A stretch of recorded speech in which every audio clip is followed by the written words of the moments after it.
I'm Great. so excited. This is another in my series of lipedema ladies interviews, and I have found that Google is a lipedema lady's best friend because we're trying to search and find who we can relate to, who we look like. Maybe there is another group of people just like me out there, and in doing this research, I found Cheryl Scoledge.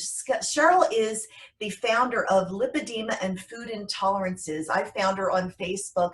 Cheryl, first of all, thank you for giving us your time and being here today. Oh, thanks so much for having me. Excited to be here. I know, so because it's a great opportunity to shed light on a condition that is far too little diagnosed, and yet it's ubiquitous. There are 11% of women in the United States that have lipedema. Why don't we begin at the beginning? How did you begin on your lipedema journey? Well, actually, I didn't find out about lipedema until I was nearly 50 years old. And it was just by happenstance. I was previously diagnosed with something called Ehlers-Danlos syndrome, which is a comorbidity with lipedema. And I had gone to a support group for EDS. And one of the ladies there mentioned the disorder. And I was just shocked. And I'm looking at her and I'm going, yeah, I've had trouble losing weight. Yeah, I kind of think my legs are maybe a little bit larger than the rest of me. Could I have this also? And then about 6 months, well, I started doing a whole bunch of research, of course, as I think we all do once we hear the word. Found basically my tribe, and about 6 months later, went to a specialist to be diagnosed. Was it difficult to find somebody that was willing to diagnose or knew enough to diagnose the condition? Absolutely. It's very difficult. Typically, doctors don't know about the disorder. And through my whole life, as I was having trouble losing weight, I'd go to the doctor and, as everyone always hears, cut calories, exercise more, stop eating treats and snacks. And there were points in my life where I was down to 600 calories and I was still gaining weight. When you start figuring that out and you count up those calories and it hits you in the face and you go, 600 calories, there's probably something going on here. What can I do different? What can I change to get this to happen? But you go to the doctor with that food diary saying, I'm eating 600 calories.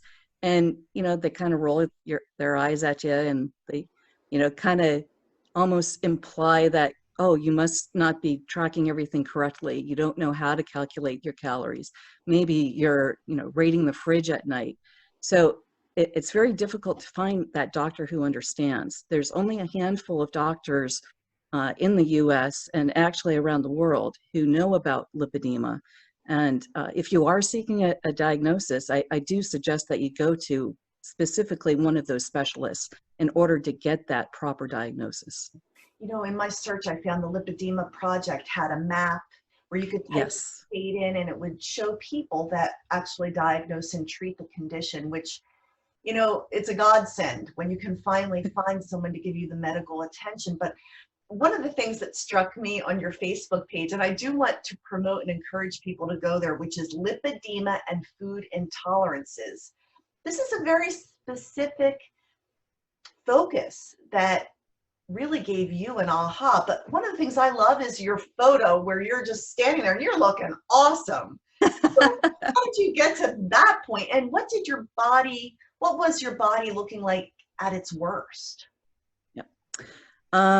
At my worst, so when I did find that word lipedema, I had already been trying to lose weight for about 5 years. I had been trying different plans and the weight just wasn't budging at all.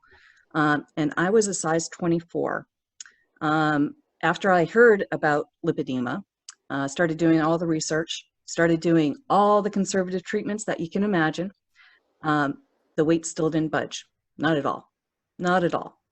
But I had a theory because so with lipedema, we're always told that it's nearly impossible to lose weight off of your legs, off your bottom half.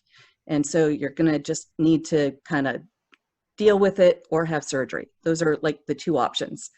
And I looked back through my life and I went, you know, that doesn't really ring true to me, because even though I had struggled with weight all my life, even though I had times when I was heavier, I also had those successes.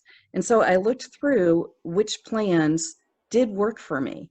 And some of the plans that did, one of the first ones cut out a lot of the food allergies, things like wheat, corn, dairy, nuts. And I started looking at that and I said, well, I wonder if he's thinking that food allergies are causing some type of weight gain. And then in 2013, so this is still before I had heard about lipedema, there was another plan that I came across, and she was talking about food sensitivities and that would cause weight gain within the normal population, and that each of us had a specific food sensitivity that it would be unique to us. And so she had a plan on how to test that.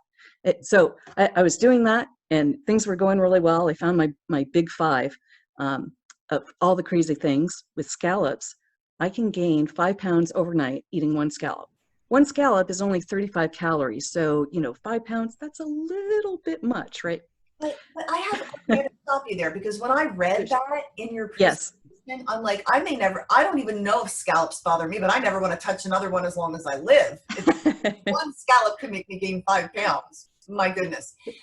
How did you, I mean, it must have been a grueling process to go through food group by food group, item by item, and determine what your 5 were. And it's really interesting because most of the diets out there are cutting out, say, wheat and dairy. But when I tested mine, I didn't have an issue with wheat or dairy. So my food intolerances are very different from a lot of the population that's out there. So what I did, the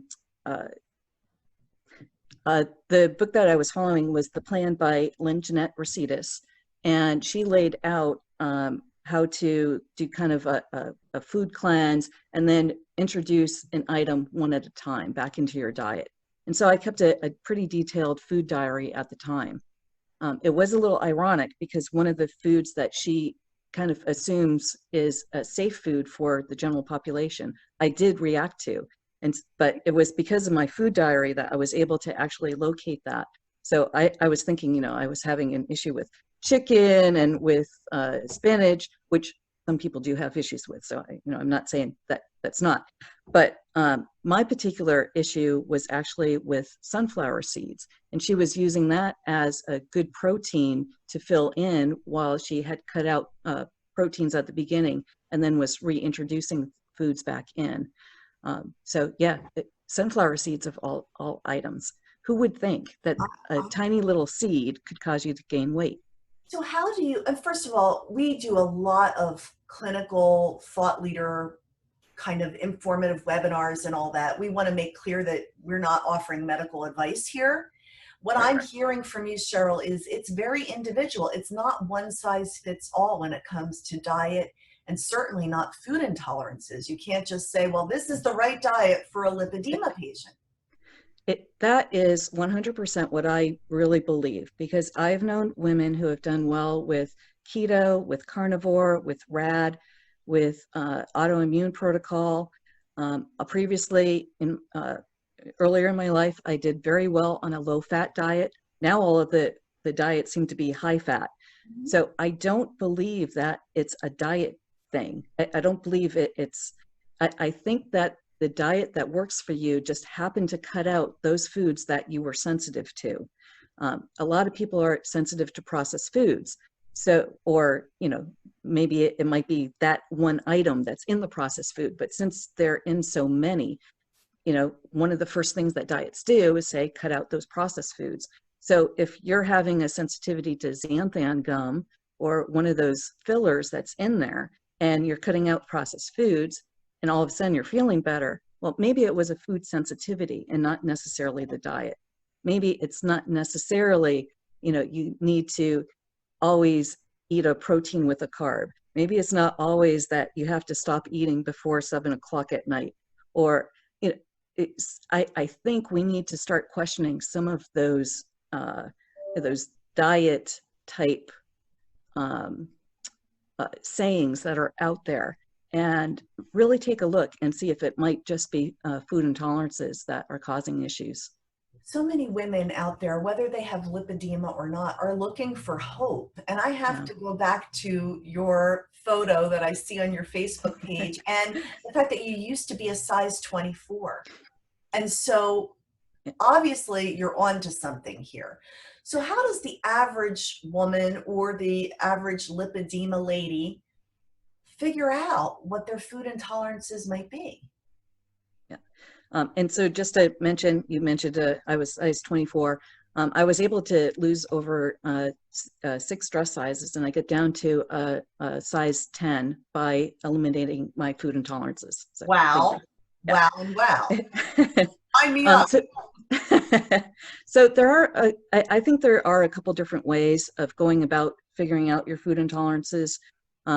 One is to just find one of those diets that speaks to you. I've seen women who have done well, as I mentioned, on keto, on autoimmune protocol, on whole plant, whole foods, no proteins at all types of diets. So find the diet that kind of speaks to you, and then start a food diary and track down every single thing that you're eating. It's awful to say, but if you're eating out, there's going to be hidden foods in there. If you're not cooking all of your food, which I know is a huge burden, but if you're not cooking your own foods, then you don't know what's going into it. Mm-hmm. So at least for a while, you try to cook all of your own food and track it in the diary. Another method is to potentially take a food intolerance test. They're not 100% because they don't identify allergies or sensitivities. They only find that middle ground of intolerances, but it's a good starting place. And if you're able to perhaps cut out that list of foods and then keep your diary, perhaps you'll be able to identify any of those other things that are falling outside those intolerances. So where do you get a food intolerance test? Do you go to your doctor and ask for one, a general practitioner? Yep. How do you do this? Can you buy one online? Yep. So you can try to look for a practitioner. A lot of naturopaths do a test like that, but there are also places that you can go online and you can pay out of pocket. And so I've done that as well. Mm-hmm. So you'll get a general list of things that you have an intolerance to. It won't tell you if you're allergic, but it's kind of can help cut to the chase a little bit. Yes, I believe so. There are separate allergy tests that you can get also. I've heard that those are expensive, so I'm not sure about that. But they do not have any tests currently for sensitivities. Mm-hmm. It's difference between a IgG, IgE, and an IgA response in the body. And so each of those tests is testing for something a little bit different in the type of response that the body has. So what we're hearing, and you've got personal testimony experiences, that if you can eliminate some of those trigger foods, you can start seeing a difference in your body. But lipedema is also not just about your size. There's so many other factors like the pain and mobility. Did you exactly also, when you addressed the intolerance issues, that that was helped as well? Yes. Karen Herbst actually wrote an article just a couple of years ago where she talked about they believe that with lipedema, white blood cells are called to the area, and the white blood cells are attacking the fat cells, the nerves, the blood vessels, and the lymph vessels. So kind of giving us the idea of that's where the pain is coming from them attacking the nerves, and where the bruising is coming from attacking the blood vessels. So my idea is if we cut out the food intolerances, then we can cut out the inflammation and calling those white blood cells to the area. So one example that I can give I am intolerant to egg yolks. And so when I finally had done the elimination plan and cut everything out and was introducing things back in, I realized that my legs didn't have that burn to them that they had previously. And when I ate egg yolks, that burn returned. And so I do think that there is a possibility that food intolerances are causing some of that pain that is in the legs. Wow. Yeah. So you did this journey really on your own, clawing and scraping your way through information and doing research, which even led you to presenting at the Fat Disorders Research Society conference. What an amazing platform. Tell us about how that happened. Yeah. Well, actually, that's kind of interesting. So the year before, I had gone to FDRS, and I think I alluded a little bit earlier that I went almost a year trying every conservative treatment that was out there, and my weight just wasn't budging. Wait, I was up to, pills too. yes, I was taking 45 pills a day because my naturopath, gave me a set of pills. The person who was doing something similar to manual lymph drainage, he gave me a bunch of suggested pills. And so by the time I added them all up, it was 45 pills a day. And so I went, this just doesn't make sense. This isn't working. I need to do something different. So I went to FDRS in 2018 and listened to all the presentations. And one thing that kept coming up was the word nightshades. And nightshades is the group of basically vegetables that includes tomatoes, eggplant, peppers, white potatoes, and then there's some additional ones out there, ashwagandha, et cetera, goji berries. And so they were saying that once they had cut out the nightshades, that they were able to get control of their Durkheim's disease and their lipedema and so forth. And so I kept going, but I don't have a problem with tomatoes and peppers. I've always done well with tomatoes and peppers. I came across the autoimmune protocol, which also cuts out that group of nightshades.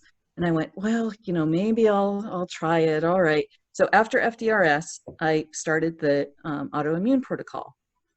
And I was just kind of going along. I was still, wearing kind of all of my baggy clothes, as I kind of possibly was shrinking underneath. But somehow, you just don't see it in yourself. And I can't quite remember, but I had to take a full-length picture for something. And so I went to TJ Maxx because they had a full-length mirror, and I went into the little stall. But I had to, and I wore whatever clothes I wanted to take the picture in. But I had to take something into the stall in order to get into the dressing room. So they didn't have much out there. And so there was this dress in a size 10, and I just grabbed it off the hanger, and I went, I'm never going to fit into this thing. But it got me into the dressing room, right? Wow. And I don't even know what possessed me to try the dress, but for some reason I put the dress on, and I'm telling you, I nearly cried. I had no idea that I had actually gotten down to that size. I have goosebumps hearing that, because any woman who has ever struggled with her weight, whether she's diagnosed with lipedema or not, it's such a satisfying feeling. But it's also interesting, the psychological disconnect between what was really happening in your body and how you perceived yourself. It's a wonderful story, isn't it? It's so true, isn't it? Yes. I have a photo of me, and one of these days I'll share it on here. I was 100 pounds in kindergarten, and no matter how thin I got the rest of my life, and I've gone up and down and up and down, in my head, I'm still that little heavy girl. And yes. Has your success, so you had that aha moment in the dressing room where you realized you were a size 10. Yeah. Tell me what that feels like and what happened after that juncture. I could barely believe it. I remember I went out to the attendant and I said, does this dress really look okay? Really, it really fits, right? I'm not just imagining this, right? So, um, but that aha moment, I finally went, I think this really did work. I think I finally did unravel this. And I wrote up the presentation for FDRS and sent it in for 2019. So yeah, it's been an interesting journey. Anybody who visits Lipedema and Food Intolerances on Facebook can see that presentation. You also have a wealth of information. So was it at that point where you realized, I'm going to take my hard journey and what I've learned and try to use it to help others? Um, I had started the page a little bit earlier. I was trying to get into a clinical trial, and that was actually one of the reasons that I had originally gone to get a formal diagnosis. And so I started the page then, thinking that it would just be a fun way of documenting my journey on that clinical trial. But it was about the time that I was looking at presenting at FDRS that the group had grown a little bit. But I realized just how many women out there were really looking for this type of information. And they were having such a difficult time as I had had previously, trying to get information, good information from their doctor, and not just the, you know, watch your calories and exercise and all of that. Yeah. The company I work for, we provide Lympha Press, pneumatic compression. And gosh, 25 years ago when the company started, the diagnosis of lymphedema was not all that well known. And it was a real process of educating our referral sources about the condition and how pneumatic compression could help. And I feel like this is the next frontier, lipedema, and really educating the clinical environment, because these patients that I've talked to are the most motivated, inspired group of self-advocates. And I think you have to be when largely you're ignored by the medical community. Yes, yes, I completely agree. Very often lipedema and lymphedema are confused. So even medical professionals aren't necessarily aware of the differences between the two diseases. And a lot of the treatment for lipedema, the default treatment tends to be the same treatment for lymphedema because doctors just don't necessarily know any better. That's the only thing that they know and recognize. But yes, I also think that a lot of the lipedema ladies are basically warriors themselves. They're, they've been struggling with it for so long. And I find when they join our page, they're just so passionate and so thankful to have some good advice. And we're trying to get the advice from that FDRS conference.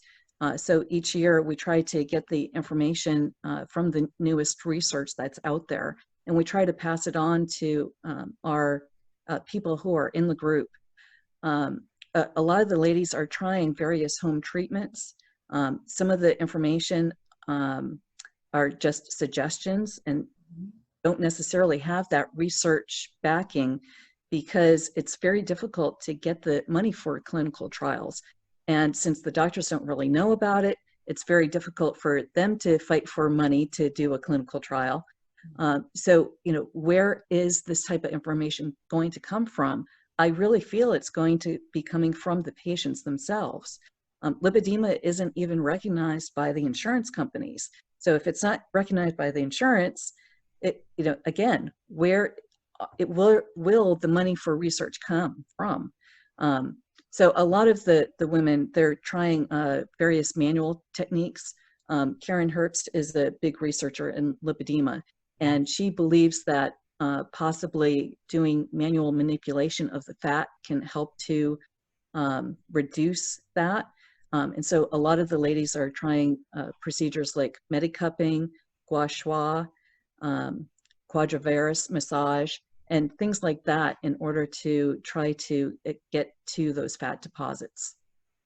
I also know that liposuction often comes up. And, you know, one of the things you say is I lost 6 dress sizes without surgery. So, Correct. you know, not everybody can go and get liposuction. Correct. Correct. And I don't think that there's, you know, any reason necessarily, if someone is interested in getting liposuction, I can't say that that's not a good decision, right?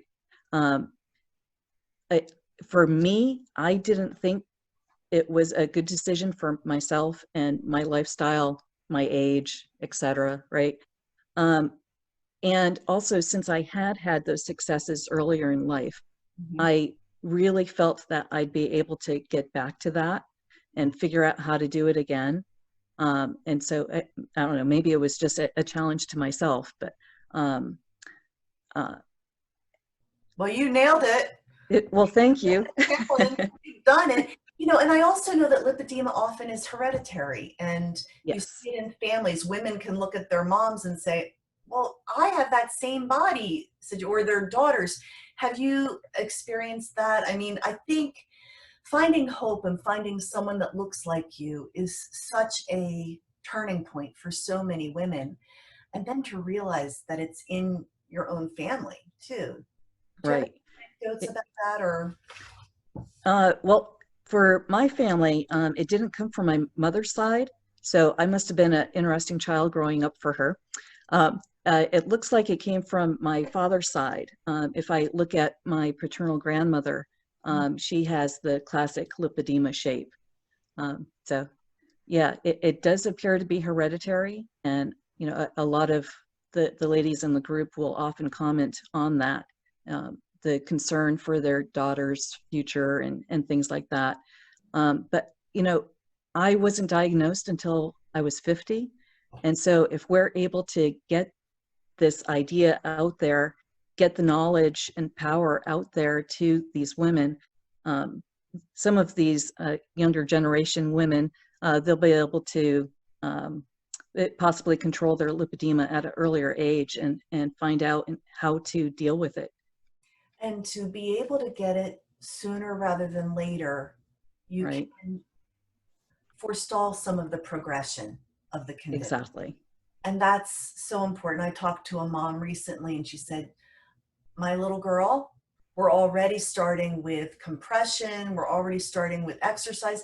You know, one woman I talked to said back in the day, lipedema ladies were told exercise is bad for us. It Right. could trigger the condition to worsen. And now we know that exercise is not a negative factor. And so there's all these different things that we've learned along the way.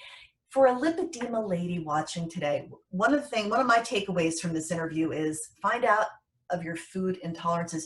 You know, you also talk about alkaline. Can you give us a little primer on alkaline and acidity? I think I'm saying it correctly. Correct. So there is a eating plan out there that I had tried.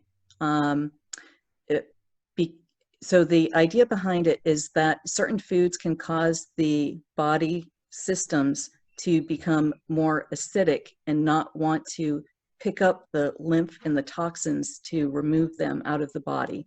And so if you are able to eat items that are on the more alkaline side, then the body is able to process some of those toxins that have been stored in the body and get them out.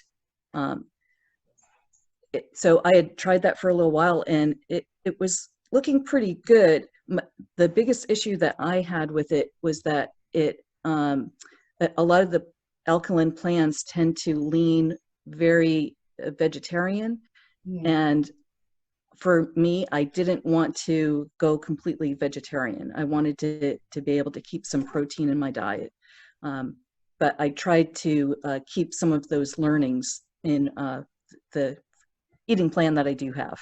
So is alkaline foods, are they mostly plants? Yes, they're mostly plants.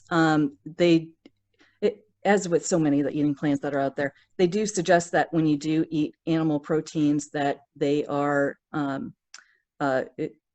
grass-fed, wild-caught, etc. And the thinking behind that is that those animals produce more omega-3 oils as opposed to omega-6 oils. It's believed that the animals that are farmed are being fed corn and some of those processed foods, that they're creating more omega-6 oils, and possibly a diet that's higher in omega-6 versus omega-3 possibly leads to weight gain and other issues within the body. You really are pretty much a self-taught PhD on this topic. You know, the other thing I've learned is that lipedema often presents at hormonal junctures in a woman's life, such as puberty or pregnancy or perimenopause, yes. Those three P's. Hormones then. Foods yes. and hormones, is there a connection there perhaps? That is, it kind of falls into one of my potential theories. As I had mentioned a little bit ago, I went on the autoimmune protocol diet. And one of the reasons that I did that was because I have a diagnosis of Hashimoto's, which is an autoimmune disease. But I was also thinking maybe lipedema is autoimmune also. So that background, in order to say, in the autoimmune community, they believe that 3 things are necessary in order to trigger an autoimmune disease. They believe that you need to have the gene for it, a leaky gut, and then a triggering, some type of trigger. So, so say lipedema, we'll just make the leap and say maybe lipedema is autoimmune, because we do have a lot of autoimmune conditions often. And I previously mentioned how the white blood cells are attacking our fat cells and et cetera. So maybe it's autoimmune. So if so, well, many of us have leaky gut, and that's possibly because lipedema is a connective tissue disorder. So maybe we already have issues with our gut. So we have that. We have a gene. All right. So a triggering device. What if those 3 P's is a trigger and sets the body off in becoming defensive and trying to attack anything that's coming in the body, anything that it doesn't understand? So I think that that might be one of the time periods where the food sensitivities are building up. And maybe that is why those 3 P's are so important with lipedema. What would change if it were defined as an autoimmune disease? Would there be more attention given to the disease? Would it get insurance coverage? What does that label mean? I mean, it's a great hypothesis, and it checks off all the boxes in my mind. I'm not a clinician. I'm not a scientist, but I'm not sure. I do know that there is a group in Sweden who's currently looking into if it can be classified as an autoimmune disease or not. So we are waiting for that decision. And it may help in some of the treatment, because if we do know then that it's autoimmune, perhaps some of the medications that are being used for autoimmunity, perhaps those will become seen as something that can be prescribed to help. I definitely have thrown questions at you that were not on our list. Talking to you is fascinating. And well, thank you. That has occurred to me is that there is still so much to be learned. And I love the idea of us all learning together.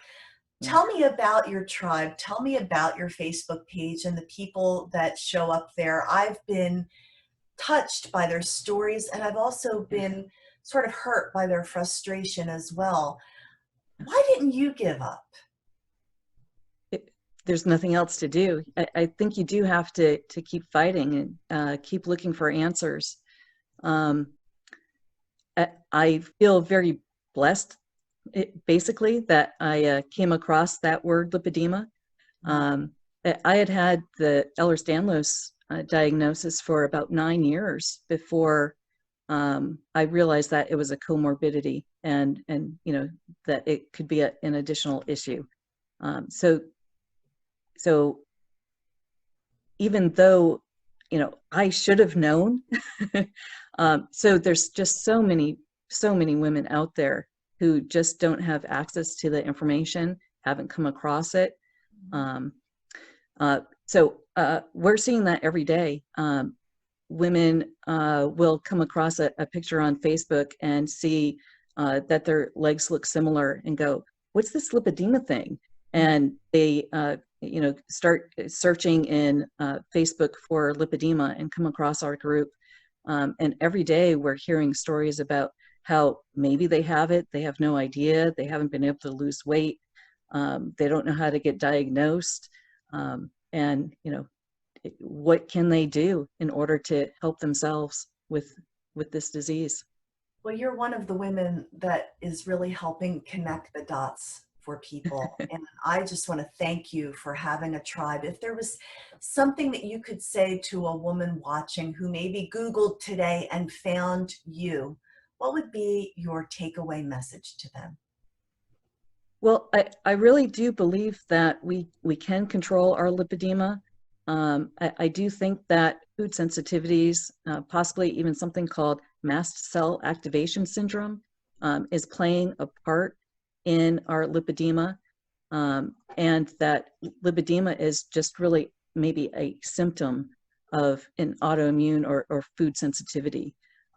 And so if you are able to locate those items and cut them from your diet, I really do think that you can control your lipedema. And you're also doing other things as well. You're an active person. I know Yeah. that you are also using compression. So Yes. it's diet and Yes. I do feel that the food sensitivity can trump anything else that you're doing, because with the example that I gave with the scallops, 5 pounds overnight, I mean, that's just crazy. yeah. But yes, I do wear daily compression. I try rebounding or walking. I am using a compression pump. So there are other things that I believe to help keep that lymph moving. You had mentioned earlier that lipedema ladies were told not to exercise, but I really think that we need to keep that lymph moving to try to keep our lymph nodes and lymph system as healthy as possible. Right. So even though I kind of gave up on those 45 pills that I was taking at that time, I do believe if there are some supplements that can help to keep that lymph system strengthened and healthy, then that's really important. We're going to be learning so much more about the lymphatic system and lipedema itself. And I just want to thank you. I hope that we can stay connected and continue to tell these stories. Thank you, everybody, for joining us today for this edition of Lipedema Ladies. Be inspired and visit Cheryl Scoledges' Facebook page at Lipedema and Food Intolerances. Thank you so much, Cheryl. Thanks for having me. Have a great day. You too.